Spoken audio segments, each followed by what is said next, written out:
What's up, guys? Welcome back to another episode of Behind the Facade. This week's episode is being released on the 13th of December, and therefore only 2 weeks until the Christmas holidays begin. So, looking forward to putting my feet up, I can tell you. But before we get there, I have a couple of I'm going to have to map out my 2022. How am I going to have the most effective and sort of impactful 2022? That's something that I'm working on. And one of the areas that I think you guys would benefit from is improving your ability to make presentations and to get your point across and to find your voice, so to speak. So this week I am speaking with a good Italian friend of mine, Mr. Andrea Pacini.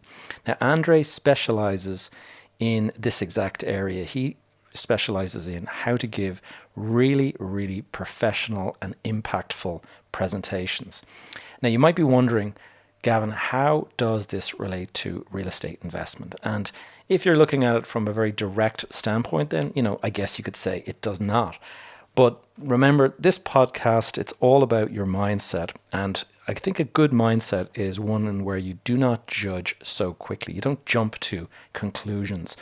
And one of the things that I have found in the last few years is that presentation skills and communication skills are one of the most important skills that you can acquire. Why is that, you might ask? Well, primarily because if you have the ability to give a good presentation, you can capture the attention of your audience. And in doing so, you go a long way to persuading them to go along with or agree with whatever it is you're presenting them about. So let's use the example of you're going to go and meet an investor about this great opportunity you have, real estate opportunity. You want them to go and back you on a project or whatever it might be. And you give them a top-notch presentation. You go all the way, you really kind of convince them, bang, straight away, they're on board, they're fully committed, and they feel very confident in your capabilities. Now, on the other hand, this same great opportunity that you have, if you present that poorly or if you communicate that badly and you just don't get your point across, you don't come across as confident, all of this kind of area, you might find that they just pass on that opportunity, not because of the opportunity, but simply because of the way it was presented to them. And therefore, this is one of the reasons I think that presentation skills are really, really valuable. And I'm sure some of you who have been listening to the podcast will be aware. I joined Toastmasters about 3 years ago. In fact, I just passed the 3-year anniversary quite recently. And it's enormously helpful in this area. A lot of people think Toastmasters is all about, learning to become a public speaker. And that is not at all. I mean, that is part of it. But the journey to, the Toastmasters journey brings you along with how to present, how to communicate, how to get your point across, how to find your voice, how to get confident in presenting. All of this stuff you learn from that. And it's been super, super helpful for me. And in fact, I would not have started this podcast had it not been for Toastmasters. So if anyone would like to learn any of these skills, please do reach out to me if you're interested in Toastmasters. But with that said, let us get into my conversation today with my friend Andrea Pacini, who is all about giving fantastic presentations.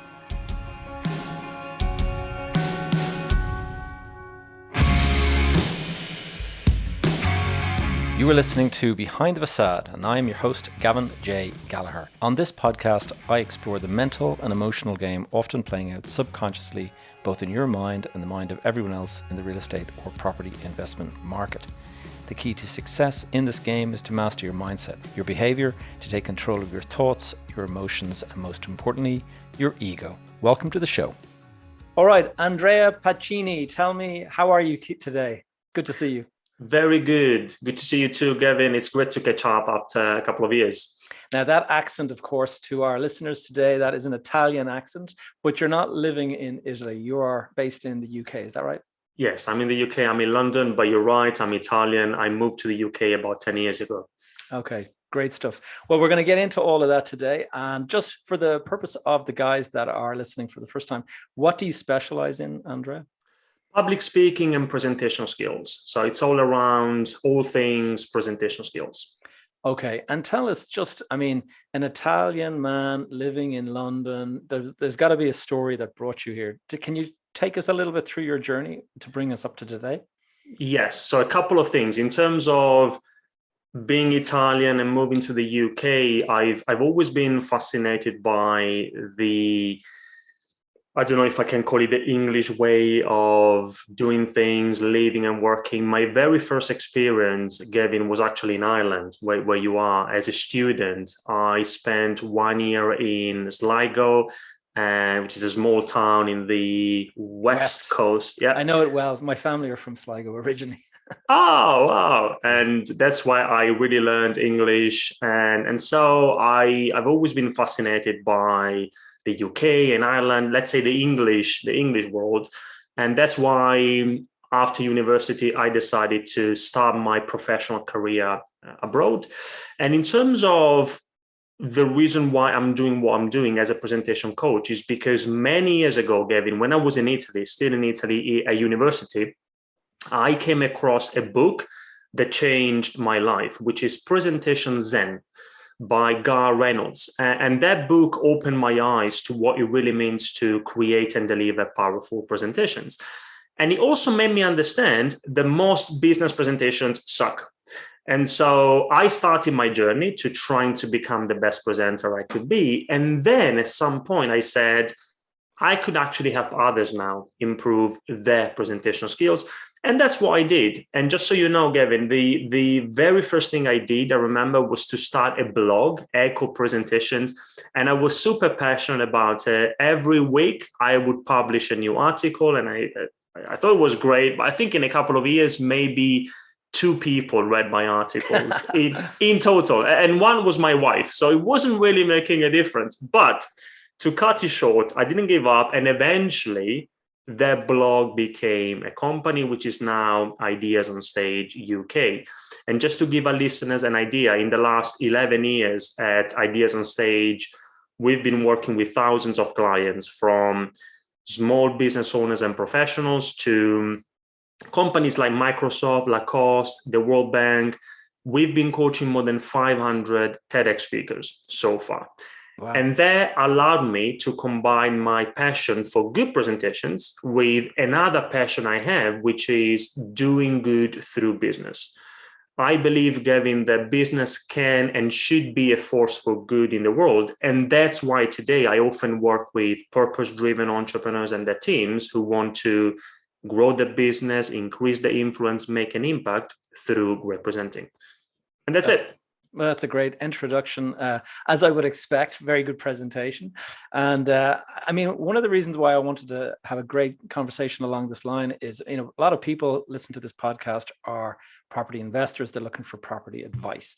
But one of the reasons I thought it would be a very useful information is that people often don't realize the importance of, good presentation skills. If you're going to sit down with investors, if you're going to sit down with a bank, if you're going to sit down with planning, authorities, anything like that, it's so important that you come across as a professional, competent speaker. I mean, a lot of people kind of hate the idea and they bristle at the idea of, doing public speaking. But when you are actually presenting to a group of people that you don't know, you are effectively public speaking. And you may not like to kind of think about it like that, like in the same way as people standing on a stage. But the skill of presenting your ideas and your thoughts and getting across, communicating to others is super important, in my opinion. And that is why I joined Toastmasters when I did. And we were having a brief conversation about that before we started recording. In terms of the skills that we're talking about here today, give us an idea, like for somebody who is starting from zero, who's never done anything before, that like a client that comes to you and wants to improve, what is the process that you bring people through? Yeah.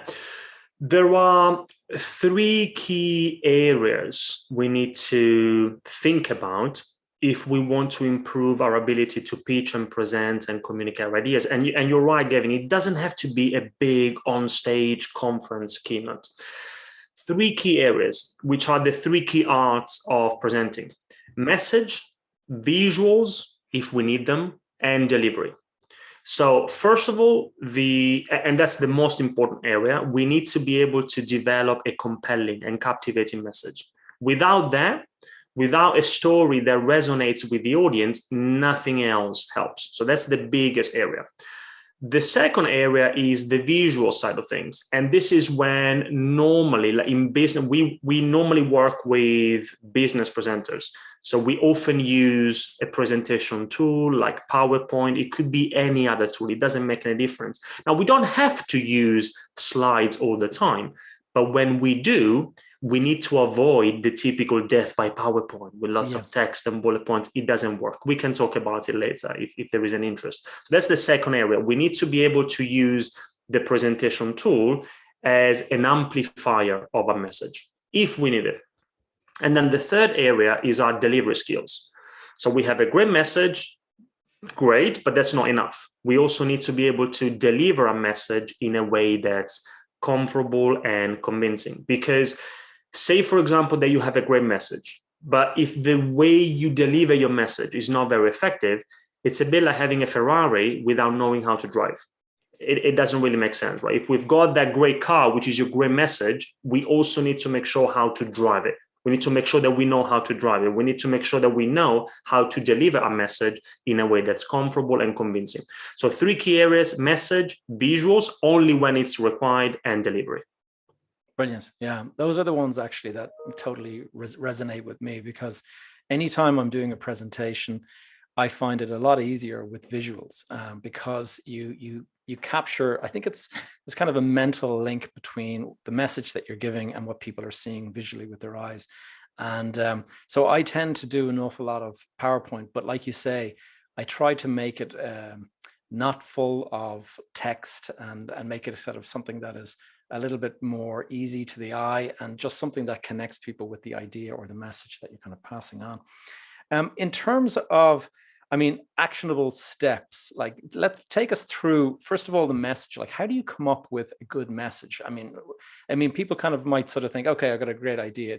What's my message? Have you got any ideas or thoughts on how to create a good sort of message that carries across to the person who's receiving it?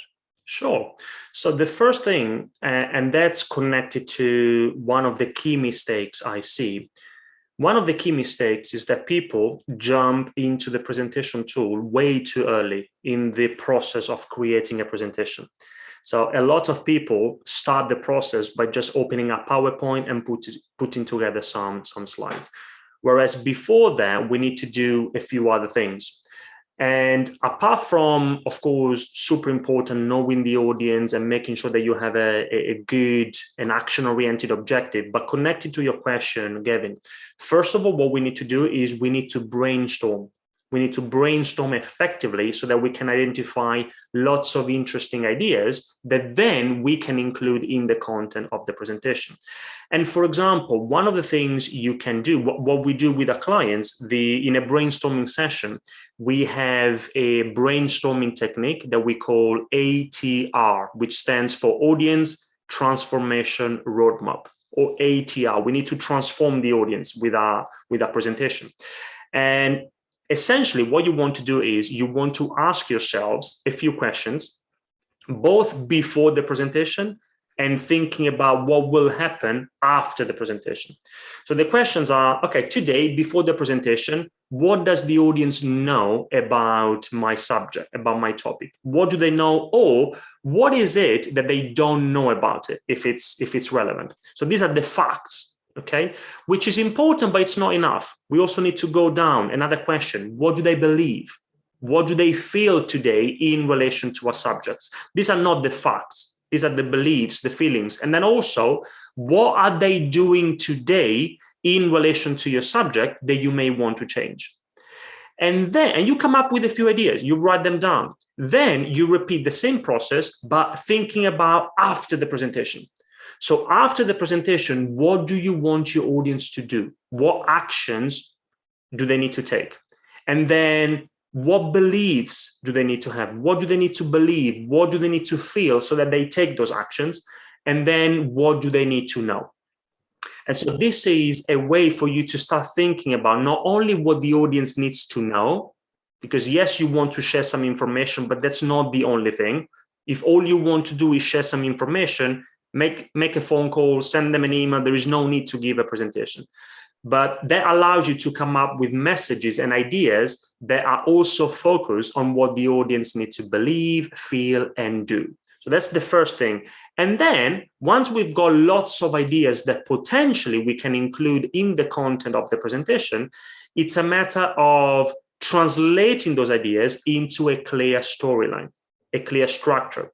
So you need to be able to capture the audience's attention at the very beginning. You need to communicate your key messages, not 1,000 messages, maybe 3 key ideas in an effective way. You may want to, depending on how much time you have, say that you've got 3 key messages, you can and you should support each message with some supporting points. And that's, for example, where you want to include your stories, your analogies, your examples, your anecdotes, because that's what people will remember. And then a punchline, a conclusion, a call to action, making it very clear to your audience what was your point and why they should care about it.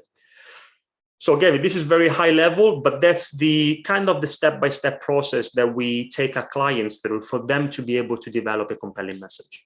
Yeah, I can relate to that. That's a lot of the thoughts that kind of go through my head when I've become quite familiar with the presenting speeches and things from my Toastmasters kind of stuff. And I used to, spend days thinking about it and deliberating and like, what am I going to write about? What am I going to speak about?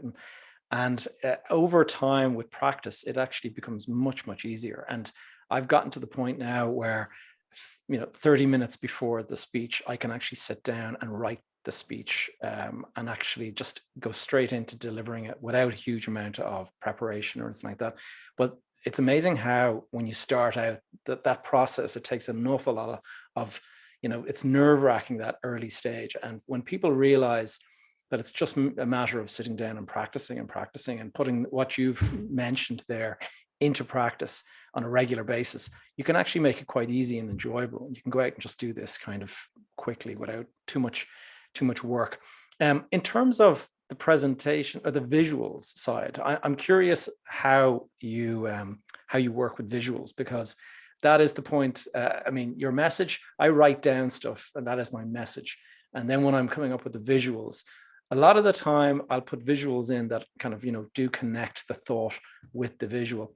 But sometimes I use the PowerPoint or the presentation device as just a way of reminding me of what my next talking point is, because it can be difficult. I don't want to look like I'm reading from a script all the time. I want to kind of just sound natural and kind of flow. So tell us, the process for visuals that you have. Yeah. So what's important is that we need to start thinking about slides not as something which is there for us to remember what to say next, but for the audience. A presentation is always for the audience, always the audience's presentation, not ours. And the reason why we want to keep our slides simple and visual is because if you look at how our brain works from a communication perspective, the written text is processed in exactly the same part of the brain that processes the spoken text. What that means is that reading and listening are 2 conflicting activities for our brain. People can't read and listen at the same time. So we need to keep our slides, as you said, Gavin, super simple, visual. So what we do, for example, what I like to do for my own presentations, I have once I have it could be a script or it could be some talking points, depending on what works for you. There is no right, good or bad approach. You could have a script or some talking points. I include that in one column, and then I have a second column with some slide ideas. So I go through my content, again, either the script or the talking points, and then I ask myself, okay, does it make sense to illustrate this particular message on a slide? If the answer is yes, and only if the answer is yes, then I start thinking about, okay, how could I illustrate it? And that could be just an image that's connected. It's important that when you use visuals, they have to be connected to the message you want to get across. It could be just a keyword, a big word on the screen. It could be a huge number. That's it. And sometimes, though, the answer is no. And if the answer is no, then we don't have to have something on the slide all the time. Sometimes the answer is no. And if it is, then we can still give a presentation, we can share our messages even without anything on the screen. Now, it could be a simple Word document or a paper with 2 columns, or it could be post-it notes. For example, you could have one post-it note per slide. So you go through your message. We need to start always with the message. It depends on the message. But if the message tells us that it might make sense to illustrate it, then you have a few post-it notes on a table or on a whiteboard on the wall, and then one post-it note per idea or per slide. And it could be as simple as that. And then once we've got the kind of storyboard, it's just a matter of implementing what we already have on our mind into your preferred presentation tool, which could be PowerPoint, for example. Right. What would another tool be? There's Apple Notes and things like that. Yeah, it could be Keynote, for example. If you're a Mac user, you may want to use Keynote. There's Prezi, you have Canva now. There are many presentation tools, but here is the thing. It really doesn't matter. You can create fantastic presentations. And I'm talking about from a design perspective, fantastic presentations and bad presentations, regardless of the tool you use. What matters are the fundamental principles. The tool and the technology and what you can do within each tool will change. But what will never change are the fundamental principles of design. If we get those right, then it's just a matter of applying those principles in your preferred tool. But it really doesn't matter what tool we use. Right. Yeah. Okay. And then the last one you mentioned was delivery. Tell us, that some of your actionable tips for our listeners on delivery. Okay. So actionable tips. Delivery is really about, apart from making sure that we are prepared and that we rehearse, and we can talk about it later if you're interested, Kevin. Apart from that, which is the most important thing for us to be able to deliver a message in an effective way, you asked for some practical tips. Now, from a delivery perspective, we want to be able to connect with the audience. It's all about making a strong connection. And so there are a number of things you can consider for you to be able to make that connection. One is, for example, what you do with your eyes, eye contact. You want to make good eye contact when presenting. Now, the general principle applies all the time. We want to make good eye contact, but we also need to distinguish. Do we need to give a face-to-face presentation or do we need to give an online presentation? Because if you want to give, say you mentioned at the very beginning, it doesn't have to be a big on-stage conference keynote. Maybe you are presenting in front of 3 people in a boardroom.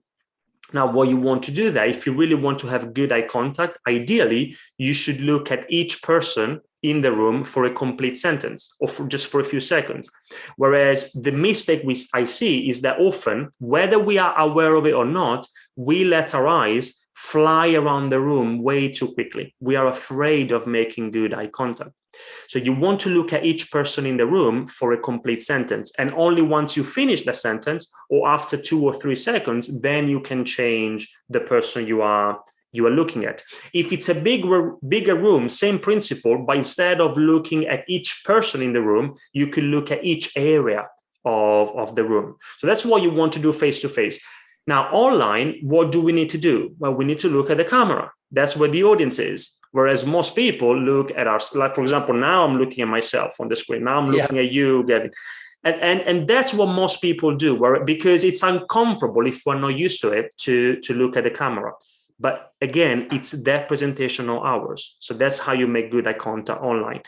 I could continue, Gavin, for example, with body language and gestures, but first I want to give the ball back to you just in case that there's something. No, I think you've done very well, because it's something, obviously, with Toastmasters. For me, I do a weekly, or every week or so, I would do a meeting. And because of that, this is all very natural, because last year, COVID came along. Prior to that, we were meeting every 2 weeks, and it would be in-person meetings. So we'd be sitting in a room, we'd be visually communicating, we'd be standing up and talking to the kind of other members in the group. Then COVID came along and the entire world moved to virtual, online meetings. And what's been really interesting is people adapting to that, because they're used to the room and then suddenly they're on camera. And I see it all the time. People mistakenly look at their picture instead of at the camera. And then, you don't feel like you have that connection with the person. And as we were chatting, I mean, our listeners won't be aware of this, but I was saying, he knows, he's looking straight at me. So it's good that you've picked that up as well. In terms of the other stuff that you have in mind, give us a couple of examples. Yeah, so I'll give you another example. Hand gestures. Hand gestures can be very useful for you to make a strong connection with the audience, for you to show your passion for your subject, your enthusiasm for it. And one of the questions I get asked all the time is, what should I do with my hands? Because when you have a conversation with a friend, you never think about what you do with your hands. But as soon as we start thinking about giving a presentation, then these two things seems to be taking a life of their own. And we don't know what to do with them. Now, there are three key things to consider, and then a difference between face-to-face and online presentations. Now, there are three key things you can do with your hands. One is nothing. You don't move them, you don't use them, which is one option. The second thing is you move them, but without intention, without thinking about what happens. And that's another option. The third option is that you move your hands with intention or with purpose, which means that you connect your gesture to the message you are communicating. For example, now, I don't know if people will be watching these on video as well, but now I'm giving an example like this for you, Gavin. I see your hands. Yeah. Yeah. So that's an example of an intentional hand movement.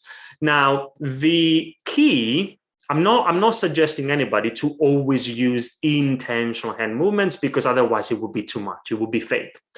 We want to be natural and authentic. But the secret is to find the right balance between these three options, which means that within a presentation, sometimes we do nothing.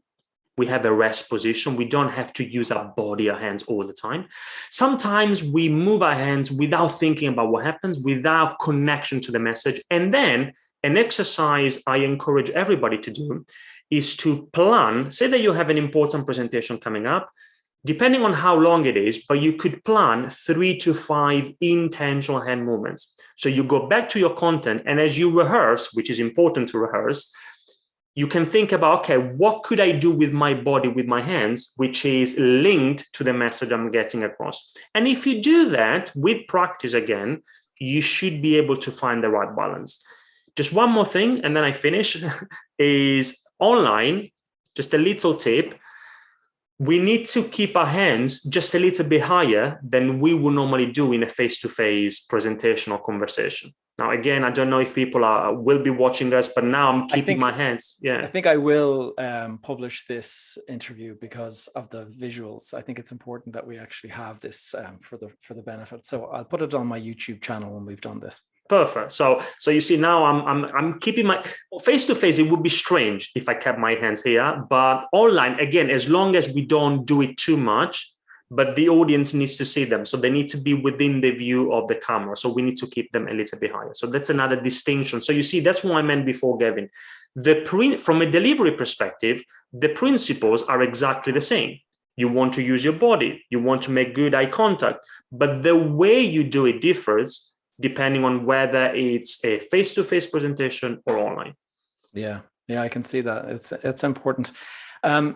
Andrea, that's been really helpful, and I can totally relate to everything that you've spoken about there. Something I'd like to go back to is, you mentioned that you've worked with 500 TEDx talkers, and that is interesting to me. I'm just curious, is there a path to becoming a TEDx speaker? Is there how would you recommend somebody goes about that? And is there a type of message that is received by TEDx sort of, conferences more so than other messages? Yeah. So often we get asked, can you get me on a TED stage? And unfortunately, my answer is no, I can't. This is not. So what happens is that if you have a TEDx talk coming up, then if you want to make sure that you get it right from a message, visuals, and delivery perspective, then we can help you. But we don't find a TEDx speaking engagement for people. However, going back to your question, now TED is interested in powerful ideas worth spreading, inspiring ideas. And it never has to be about selling something, selling yourself or selling your idea. Or let's say, in a way, a presentation is always about selling. So I can correct myself, but it's not a commercial sale. So it has to be an idea worth spreading. It has to be, especially now, if you think about what's going on, often TED and TEDx events, which are these independently organized TED events, are always looking for ideas that can also tackle some of the biggest challenges that we have. If you think about things like climate change, the impact on the environment, or diversity and inclusion, all of these like big and hot topics, if you've got a message which is connected to some of these biggest challenges and topics that we need to consider today in 2021, then the process is for you. You can apply. So you can go to TED.com, and there is a TEDx section for independently organized TED events, and you can submit your application. What happens is that if they find it interesting, normally you will be called to give that presentation as a test, because maybe they have 10 spots available and there are 20 applicants. It really depends on the context. But often what happens is you are asked to give a presentation, they will make a decision. So if somebody has a message to share, I would encourage them to submit their application, because you never know. Sometimes it's just a matter of asking for something, and then you end up being on a TED stage. You never know. It's what's fascinating is I understand. I've listened to Simon Sinek, and I mean, obviously everyone who's in this business would know who Simon Sinek is, and my understanding is that his first ever talk was actually a TEDx talk. Yes. And he has gone on to make, have millions and millions of followers of his message. And his message is quite a powerful one, start with why, his book and all that. But it's fascinating that his kind of fame has come about from the TEDx talk, which is kind of, the step down from the main TED stage that everyone knows about. So that is interesting. Andrea, I wanted to ask you, we've talked about best practice, but can you tell us some of the do not do or do not make this mistake? Can you take us through some of the things that people do that they're maybe not aware of that does not work from a presentation point of view? I'd be happy to. So some of the key mistakes. The number one mistake, Gavin, is that we think that when we give a presentation, we think that it's our presentation. It's not. It's always the audience's presentation, which means that the very first thing we need to do in preparation for any presentation is to start with the audience. We need to analyze, we need to understand the audience, their needs, and the context as much as possible before we open up PowerPoint, before we even think about what we want to say, because that depends on the audience. For example, a technique we use when we work with a client is we take them through what we call the ABC of preparation: audience, burning needs, and context. So it's a series of questions that you can ask yourselves for you to make sure that you know as much as possible about the audience. Who are they? Their burning needs. What do they really need? What do they expect from your presentation? And also the context as well. For example, how much time do you have?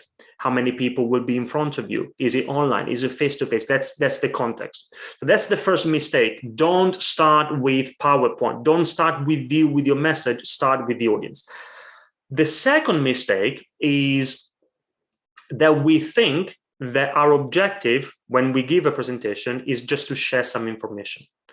Whereas that's not the objective of a presentation. As I said before, if that's your only objective, great. but there is no need to give a presentation. You want to inform the audience, give them a document, give them a coffee, give them some time so that they can drink the coffee and read your document, and then you share some ideas. You answer the questions, much more effective. With a presentation, you want to transform the audience. You want to change something, either in what they believe, in what they feel, or in what they do. You want them to take action.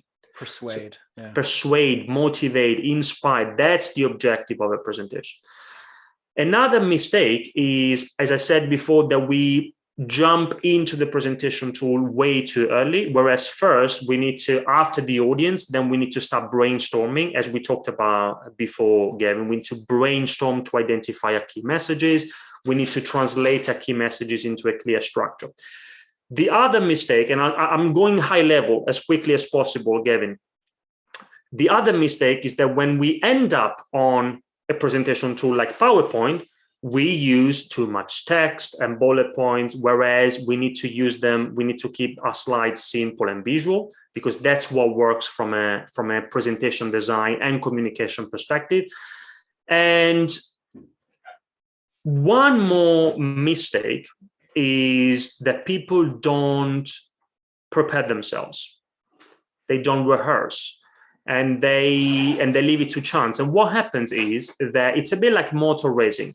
In motor racing, it's not because you have the fastest car that you're going to win the race. The performance of the driver is just as important. Racing drivers need to, for them, there is a lot of preparation, physical and mental preparation. Now, for speakers, it's the same thing. Say, for example, Gavin, that you have a great message, and say that you've also illustrated your message nicely. Now, you may be tempted to say that you are now ready to get up in front of your audience and deliver your message. Maybe you are, maybe not. So I would always encourage people, regardless of whether they are learners, memorizers, or improvisers, because these are the two types of speakers that I see, but I would always encourage you to rehearse a number of times. And most people don't do that, especially in business, and that's another mistake I see.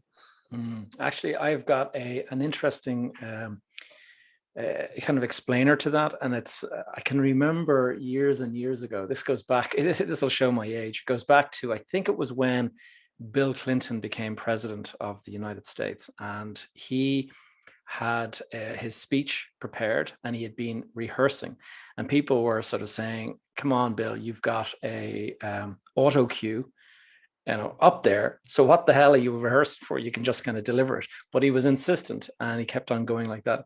And then on the day of his inauguration, he's standing up there, putting his hand on the Bible and about to give his big, powerful speech.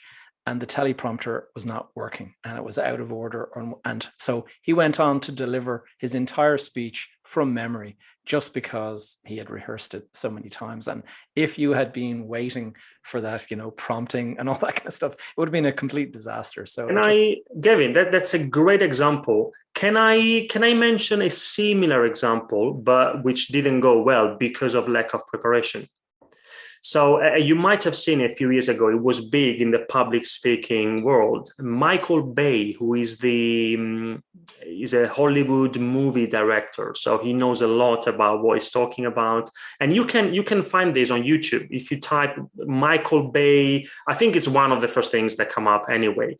What happened is, it wasn't even a presentation. He had to come on stage and answer a few questions from somebody, from the interviewer. It was like a panel conversation. And same as Bill Clinton, he wanted to use a teleprompter, but the difference there was that he relied 100% on the teleprompter, on technology.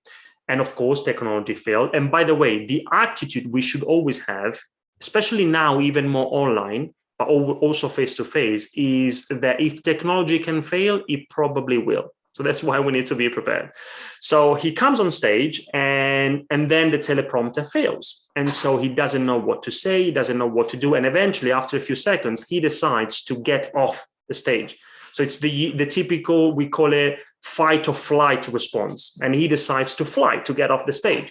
And the lesson for us there is that it doesn't really matter whether you are Michael Bay, Bill Clinton. It doesn't matter what your role is, how much you know about your subject, especially in high-stake presentations. If you are not prepared, the body always wins. Your body, what happens here, if we are not prepared, the body always wins. And that's why it's important to be prepared. Panic takes over. Yeah, I can actually relate. The first time I ever gave a talk was a friend's a best man speech for a wedding. And this goes back about 20 years now. And I was a groomsman for the just there as a kind of guy that dresses up in the suit and everything like that. And on the day before the wedding, so we were having some drinks the night before, and he turns to me and he says, "Oh, by the way, my brother, who was the best man, has completely chickened out and he's not going to be giving the speech tomorrow. I'd like you to give it, Gavin." And this is 12 hours before we're actually presenting the speech. So I just the blood drained out of my body, and I kind of thought to myself, oh my God, so that was the end of my evening, and I spent the rest of the night swatting over creating a speech and everything. And the next day, the sense of panic, now I lightened up a little bit because you're amongst friends, and I had a couple of guys there that were kind of giggling and laughing, so that kind of makes it a bit easier. But it was that sense of totally unprepared and totally, that feeling that you say, fight or flight. I was very close to running off the stage as well. Andrea, that's been really helpful. I'm conscious of time. I just thought for anyone who'd like to connect with you and maybe sort of look into the services that you provide, can you give us some of your resources? What's the best way for people to find you?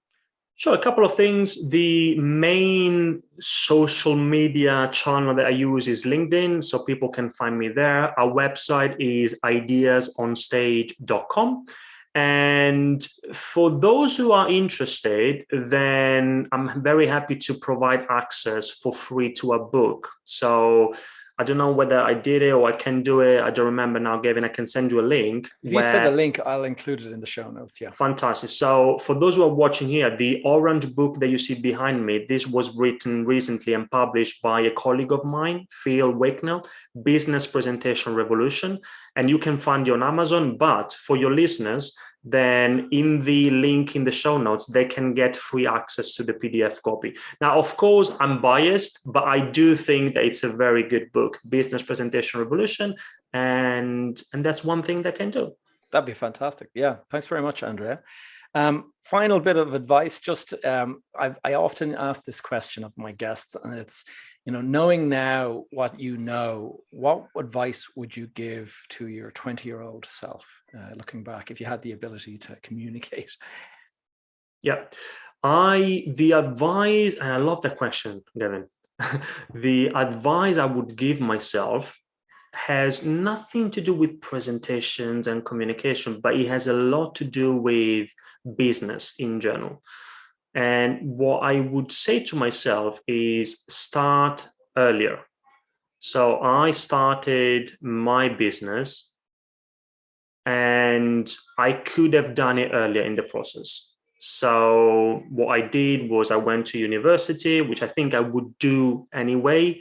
And then for a few years, I worked for somebody else while working for something. So that was my process. It worked for me, but while working for somebody else, I started running my business. It was part-time. So for me, it was a very gradual process. But if I were to go back, I would start the business 100% earlier.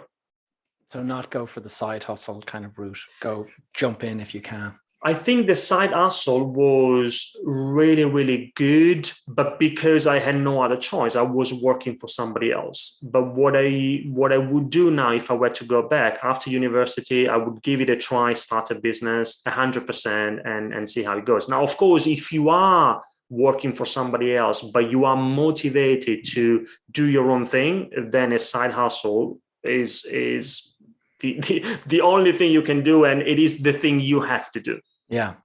Well, I think it's a good point what you make there, and I can relate. And a lot of the people that I know, the listeners they're often asking me questions along these lines. And the reason I think that it's start earlier as well is because the earlier you start, often the less complications and the less responsibilities that you have. If you have a couple of kids in school and you've got a job and you're kind of bringing in a regular salary, it can be much, much harder to sever that link and go out and start your own. Whereas if you had done that before you had those responsibilities, it can be an awful lot easier to just jump in and get started. And you're going to make mistakes, but you're going to learn from those mistakes quicker. Yeah. And you know, Gavin, on that point, the moment when I decided to basically fire myself and start my business is when I was working for a very big company here in London, and they asked me, they said, we want you to become one of our managers and directors. So on the one hand, that was great, but that made me say, no, wait a second. If I say yes to this opportunity, I will never go back, because as you said, it will then the conditions and the benefits are so high that it would have become even harder to get started, to launch a business, which is hard in itself. Yes. And so that's why I say, you know what, thank you very much. I think it's the right opportunity to do my own thing. That's a great thing. Yeah, it takes some bravery to do that as well, because often when you're asked to kind of step up to that higher level, the ego gets a nice stroke, and you're kind of like, oh, I like the fact that I've been asked this and stuff, and it can send you off on the wrong path, and you can look back then 5 years later and go, why didn't I start this when I should have? Andrea, thank you so much for your time today. I'm going to leave it there, and wish, as you've given the details for people to find you, look forward to catching up with you again soon. Thank you very much, Kevin. All the best. Thanks for tuning in to another episode of Behind the Facade. If you enjoyed this or found it useful, please take a moment now to leave a review on iTunes, or indeed share it with a friend. If you have any questions or topics you'd like me to cover in future episodes, please connect with me via the Facebook group Behind the Facade Community. Alternatively, send me a direct message on social media. My handle, as always, is Gavin J. Gallagher. You can stay up to date with all of the projects and things I'm working on by joining my tribe, adding your name and email over at gavinjgallagher.com. That's all for now, guys. See you back here next week.